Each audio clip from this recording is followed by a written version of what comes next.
नमस्ते दोस्तों।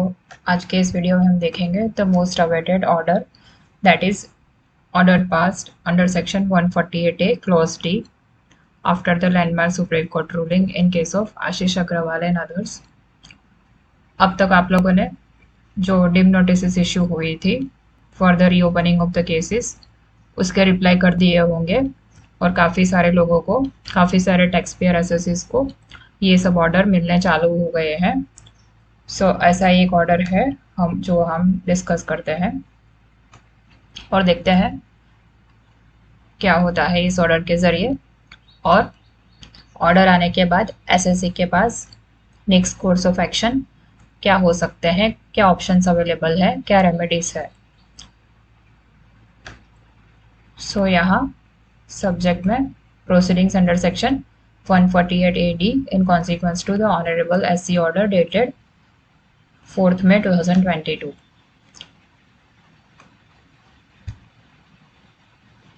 यहाँ पूरा समरी लिखा है। In this case, as per the information received from Ostwell so and so, SSC company has extended loan during FY so and so relevant to the EY 1617.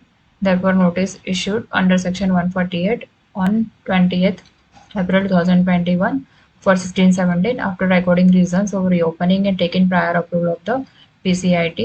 The Honorable Court by order dated 4th May 2022 in case of Union of India versus Ashish Agrawal and others has held that the notices under section 148 issued between 1st April 2021 to 30th June 2021 had to be treated as SCN under section 148A-B.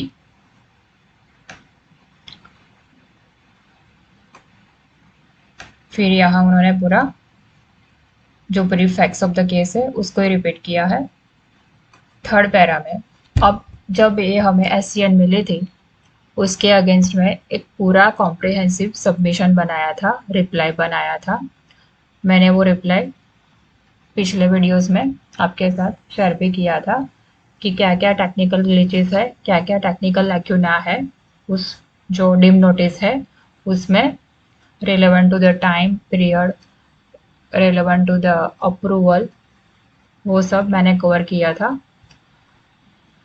एक और of course factual lacuna भी था। Based on technical glitches, technical lacuna as well as based on merits of the case, एक पूरा comprehensive reply इस SSC के case में और सभी एसएससी के केस में फाइल किया गया था।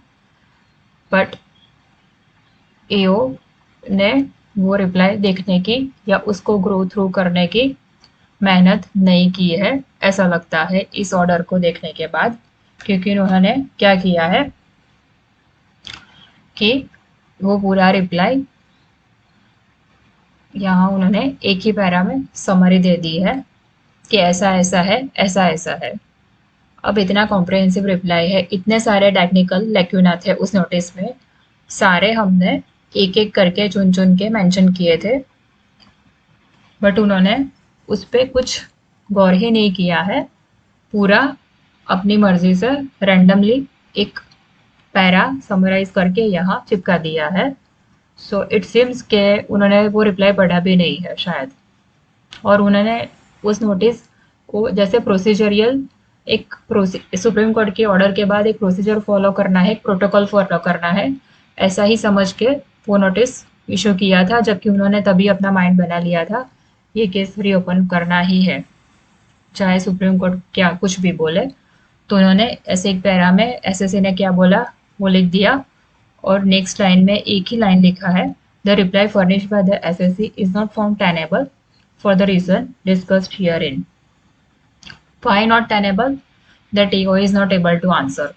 कुछ आंसर नहीं दिया है। एक स्पीकिंग ऑर्डर होता है कि ईओ की रीजनिंग, लॉजिकल रीजनिंग होनी चाहिए कि भाई द एसएससी सबमिशन या SSC reply is not reasonable in EO's eyes. Why he is disregarded or dissatisfied with his contentions? उसके खुद के contentions क्या है वो EO को बताना होता है कोई भी स्पीकिंग ऑर्डर में, यहाँ नहीं बताया है। So it is very unfortunate and sad and it is very crazy and with all due respect it is very dissatisfying. Anyway let's see क्या रीजनिंग देते हैं। Consequent to the judgment of the Honorable Supreme Court dated so and CBDT by instruction so and so has directed as under। फिर यहाँ उन्होंने ये पूरे page में जो सुप्रीम कोर्ट ने डिसीजन था और जो CBDT का सर्कुलर था उसको ही रेप्लिकेट किया है। There is no point in reading all this because these already know ना what it has to do with the order you have passed now। What the SSC has made submission that you need to mention in the your reply na। We already know what Supreme Court has said and what disability sub circular has said। So based on the above फिर क्या लिख दिया, based on the above the extended reassessment notices are to be dealt with so and so। ये पूरा circular है। ये para में यानी 4.1 में उन्होंने सुप्रीम कोर्ट का जो जजमेंट है उसमें जो सुप्रीम कोर्ट ने बोला था कि 149 में जो एसएससी को डिफेंस अवेलेबल है दैट वुड बी अवेलेबल। फिर यहाँ 149 उन्होंने रिप्रोड्यूस कर दिया। फिर 4.2 में जो सीपीडीटी का सर्कुलर था उसमें जब बोला था कि 13, 14, 14, 15 और 15, 16 के लिए 50 lakhs की जो है क्लॉज बी 149(1) में वो एप्लीकेबल होगी तो वो लिखा है, और 16, 17, 17, 18 के लिए वो क्लॉज को देखने की ज़रूरत नहीं है। सो ये केस 16, 17 का है और 50 लाख से कम है तो उन्होंने ऑटोमेटिकली अपना माइंड बना लिया है कि रीओपन करना ही है।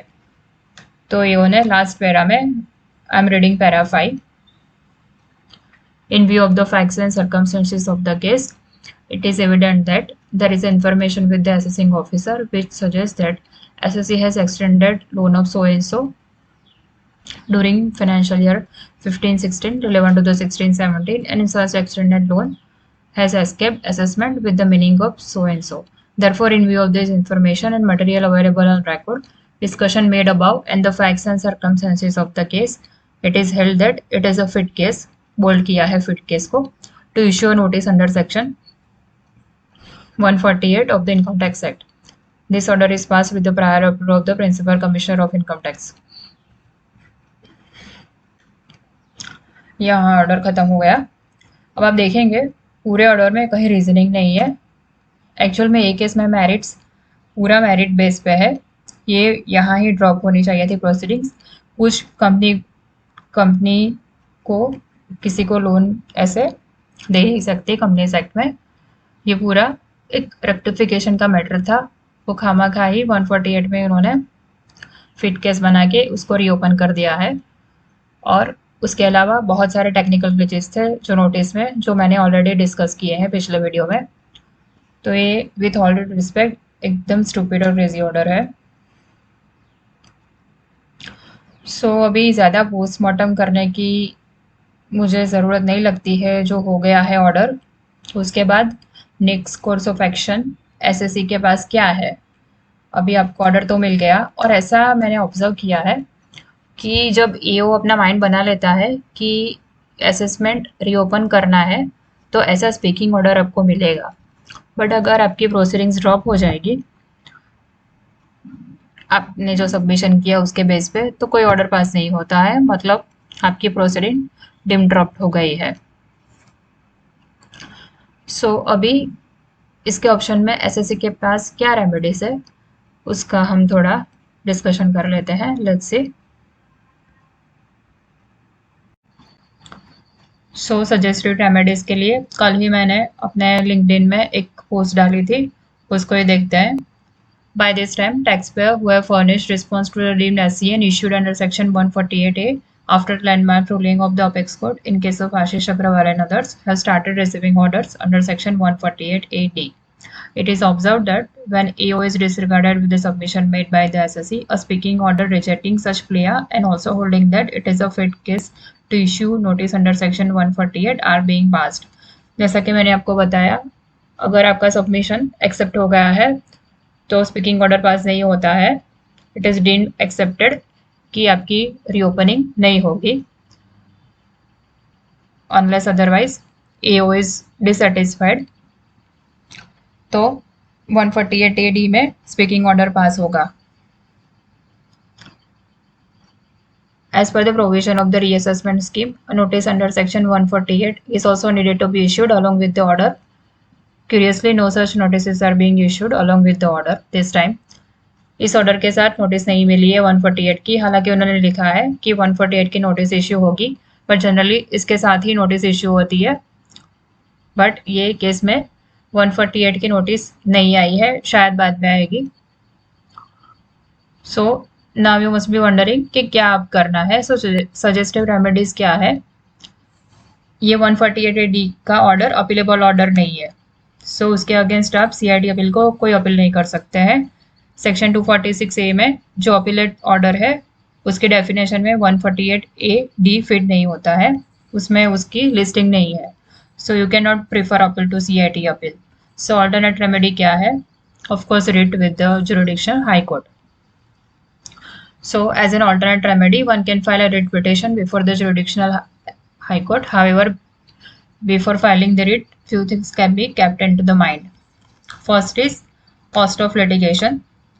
अभी इस केस में जो मेरे पास अभी एक नोटिस आई है उसमें टैक्स इफेक्ट कुछ ज़्यादा नहीं है, तो there is no point in filing writ, क्योंकि उसमें कॉस्ट ऑफ लिटिगेशन रिट जो टैक्स इफेक्ट है उससे कहीं ज़्यादा होगी, सो वो एक वाइस डिसीजन नहीं होगा रिट फाइल करने के लिए। सो और फिर दूसरा है chances of admission of writ. Writ आपकी एडमिट हो या ना हो बेस्ड ऑन जज है, सो वो भी एक चांस रहेगा कि आपकी रिट एडमिट ही ना हो। उसके बाद अगर रिट एडमिट भी हो गई तो फेवरेबल आउटकम क्या हो सकता है, उसका भी एक इशू है, क्योंकि रिसेंटली अभी केस में Punjab and Haryana high court ने ऐसी एक 148 AD के ऑर्डर में जो रिट फाइल की थी उसको रिजेक्ट कर दिया था। उसका रीजन ऐसा हाई कोर्ट ने दिया था, when there is a remedy available in the act itself SSC can not seek alternate remedy. यानी ये पूरा 148 अब इस केस में क्या होगा कि 148 के नोटिस इशू होगी वापस, और फिर आपको रिटर्न फाइल करना पड़ेगा, फिर आप ऑब्जेक्शन रेज करेंगे, फिर असेसमेंट होगा, जो असेसमेंट की क्वेश्चनर्स होगी, असेसमेंट खत्म होगा, 147 का ऑर्डर होगा, ठीक है। अब 147 का order is appealable order before CID appeal, ठीक है। उसके अगेंस्ट, वो ऑर्डर के अगेंस्ट आप CID अपील में अपील प्रेफर कर सकते हो। तो हाईकोर्ट ने ऐसा बोला कि जब एक्ट में ही एक रेमेडी है तो एसएससी एक ऑल्टरनेट रेमेडी सीक नहीं कर सकता है। In my view it is not very wise और it is unfortunate decision, because यह 148A जो नोटिस इशू हुई है पूरी, वो सारी कैसे उसमें जो डिपार्टमेंट ने पूरा अपना दिमाग लगाया है वो कैसे लगाया है, कितने सारे टेक्निकल लैक्यूना है, उसका शायद हाई कोर्ट ने उसको गो थ्रू नहीं किया है। बट ऐसा उन्होंने बोला है कि एसएससी के पास ऑलवेज 147 का ऑर्डर अपील फाइल कर सकते हैं, तो आप फिर यहाँ 148 AD के अगेंस्ट रिट पिटीशन फाइल नहीं कर सकते, ऐसा बोल के रिट को रिजेक्ट कर दिया। सो ये भी एक बात ध्यान में रखनी चाहिए। हालांकि ये एक हाई कोर्ट का व्यू है, ये सुप्रीम कोर्ट का नहीं है, सो ऑफ कोर्स दूसरी हाई कोर्ट का व्यू दूसरा भी हो सकता है। सो मेरे ख्याल से if SSC doesn't want to prefer it, then most natural course of action would be to file ROI in response to the 148। अगर आपके केस में मेरिट है, जैसे कि ये नोटिस मेरे पास आई है उसमें है, तो पूरा वो वक्का असेसमेंट में निकल ही जाने वाला है, पता ही है। In my humble opinion, in case where the SSC has merits, file ROI under section 148 and proceed with the assessment. Assessment would be conducted and concluded by the National Freshers Assessment Center। ठीक है, अभी NFSC सब जो अभी assessment होगा तो NFSC conduct करेगी, तो वहाँ तो केस मेरिट के बेसिस पे डिसाइड किया जाता है, so there is no point. So इन सबको आप बिफोर प्रेफरिंग एन रिट या फिर आपको 148 का जो नेचुरल कोर्स ऑफ एक्शन है क्या करना है, सो ये सब बातें ध्यान में रखनी चाहिए। Based on facts of the case, अगर आपके पास आपका केस मेरिट बेस पे है और एक टैक्स इफेक्ट काफ़ी उसकी सिग्निफिकेंट है, तो of course go with the writ, otherwise go with the assessment procedure, and then you can always prefer an appeal if we are agreed by the assessment order passed under section 147. So friends, work out each option, work out the cost associated with each option as well as the tax effect and the time involved in the each process, and take your decision accordingly. I hope कि video आपको पसंद आई होगी. आपके कुछ queries है, suggestions है, तो please write in the comments box below. Thank you for watching. Have a nice day. Bye.